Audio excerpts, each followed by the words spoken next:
Hey, what's up, guys? This is Daniel from Fantasy Boom. Welcome to our video for the Thursday night start of week 2 for NFL. Please like this video and subscribe to our channel. It really helps us out. And hit that bell notification after you subscribe because you'll be notified instantly when we post new videos. And we had a really good week last week, and we're gonna look to keep it going this week.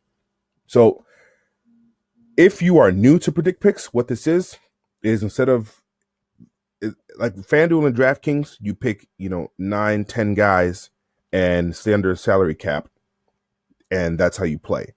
This is different because you're not rostering a bunch of guys to play. What you're doing is you're deciding, is Andy Dalton going to score more than or less than his 16-point DraftKings projection?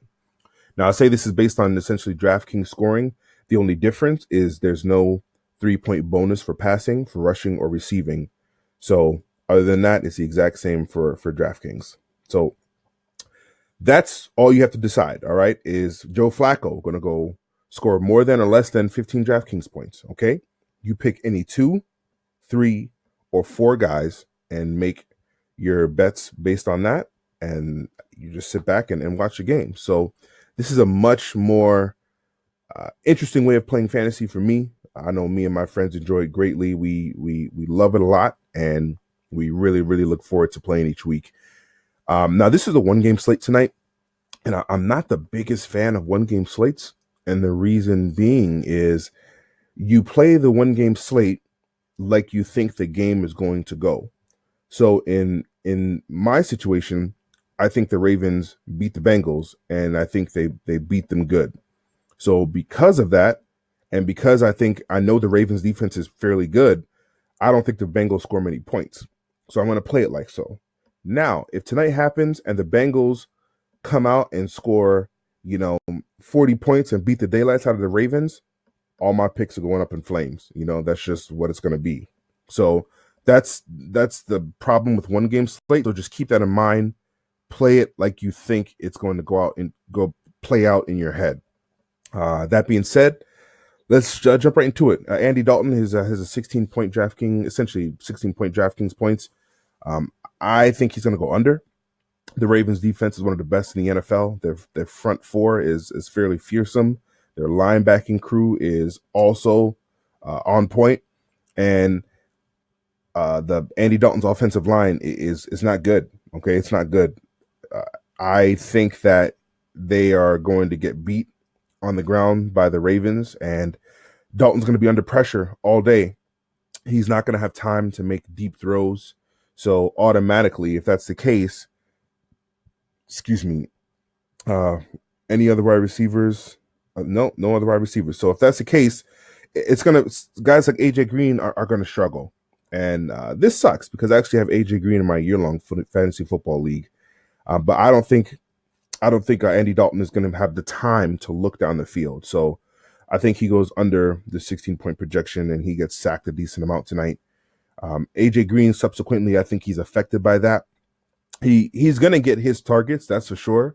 But Dalton's going to be trying to force the ball into him. And AJ Green dropped a touchdown last week and he fumbled the ball twice. So that's not very encouraging for a player who's supposed to be one of the top wide receivers in the NFL. I just don't trust him in this matchup tonight, and I'm going to go AJ Green also under. Both of these guys under. Joe Mixon, the Bengals run defense, the Ravens run defense is pretty good. It's pretty good, and I think they bottled this guy up tonight. He had a decent day versus the Colts last week, but the Colts run defense is not good. The Ravens is a totally different story. And if I'm correct, this game is going to be in Baltimore. Give me a second, guys, so I can check.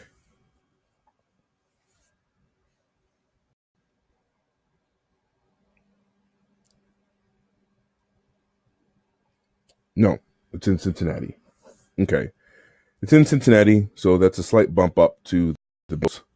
Either way, in order for Joe Mixon to go over 17, you're looking at about 90 yards rushing, a touchdown, and 2 receptions, 3 receptions.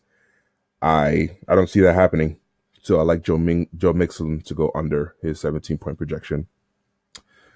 The other guy I'll touch on this team is going to be Tyler Eifert, because I think Dalton's going to be under duress all night long.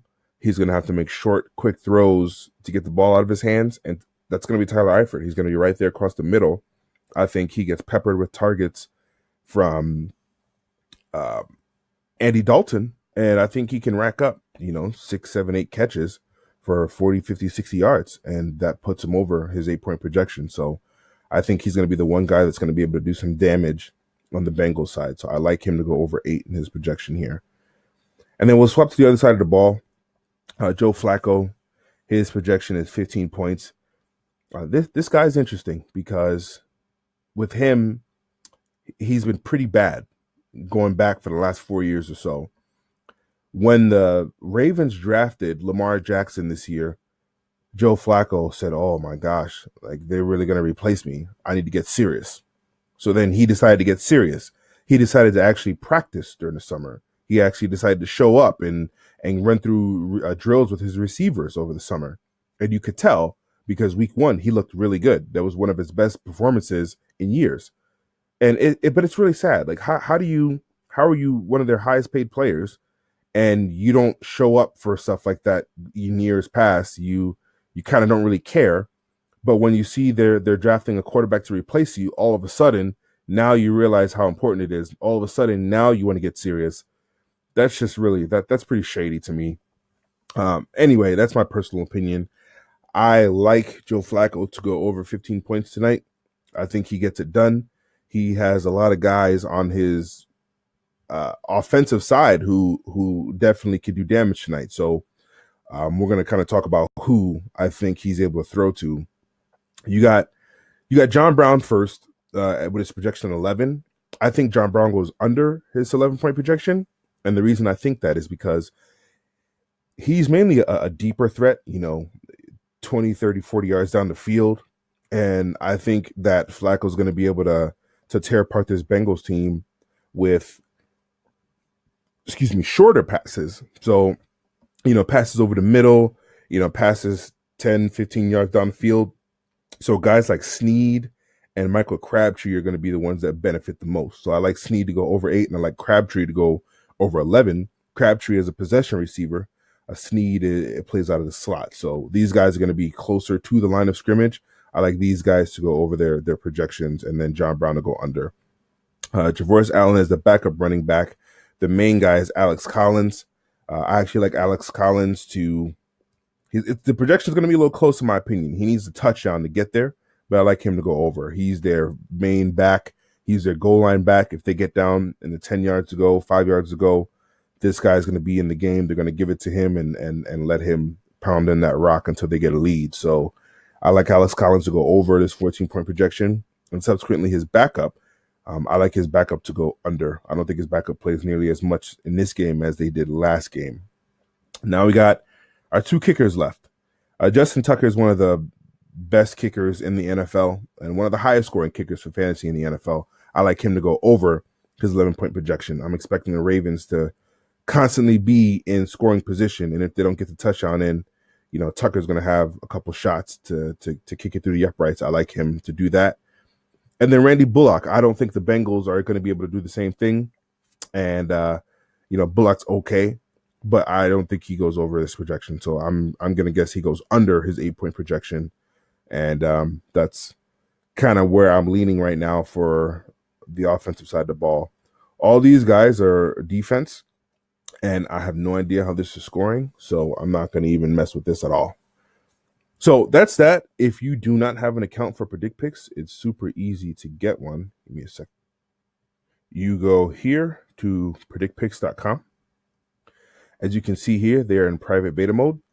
So what that means is the only way to get access is through an invitation code. So click here where it says I was invited by a friend. Now, once you get on this page, it's super simple. Put in your first name, last name, email, and your invite code in this case is going to be 01283. Password twice. Yes, you have to be 18 years old to play. And then hit the sign up button. On the next page, I think that's where you put in your phone number and your payment information, so they can pay you out when you win. And then you submit, and then the next screen you'll see will be the big board screen where we make our picks. So when you first sign up, you get to win $25 with a free pick 2 on them. So right away, you start off with you get a chance to start yourself off with a bankroll, and you don't have to deposit your own money, which I think is pretty cool because it lets you get a feel out for the site. So you have to pick 2 guys in order to activate that free pick. So let's make it really simple. And let's do Andy Dalton and Joe Flacco. Go here where it says go. Now, this is over or under for each person, right? So we like Flacco over and then Dalton under. Now you come down here where your entry amount is and you place your entry. Now for you, it's going to say free. And to win, it's not going to say 0. To win, it's going to say $25. So it's going to say free here to win $25. And that's how you activate your free pick. You cut here, hit confirm your entry, and you're going to be ready to go. When you win your entry, you are going to be credited the next day at about 8 o'clock Central Time in the morning or so. And it's going to show up here where it says credit. So you'll see it right up there. And when you want to get paid out, you click where it says credit, go to this page and follow the instructions there. It's super easy to get paid out. If you want to deposit money, it's super easy to deposit money. These guys have the best customer service from a company I've ever seen in my life. And I don't say that just to blow smoke. I'm very serious when I say that. These guys are good. And this is just a much different way of diversifying your fantasy game and playing fantasy. I love these guys. So I'm not going to be playing very heavy on this slate. I'll be perfectly honest with you. I'm probably going to play one pick 4, and that's it. I save all my action for the main Sunday slate. So on Sunday, obviously, is when all the picks come out, and we're going to have a nice, big, long video going over each and every pick. And we had a really good week last week, and we're going to keep that going for this week, for week 2. So that's what I got for picks, guys. Like this video, subscribe to our channel, and that we have a free Facebook group below for our followers. Just click that Facebook link, and it takes you over to Facebook, and you can request access to our group. And we have extra picks that we give out. You know, when the projections may change, or for some of the slates that we don't do videos on, we give picks out in that group. So that's that, guys. Appreciate your time, and I'll have a video up for our main slate. See ya.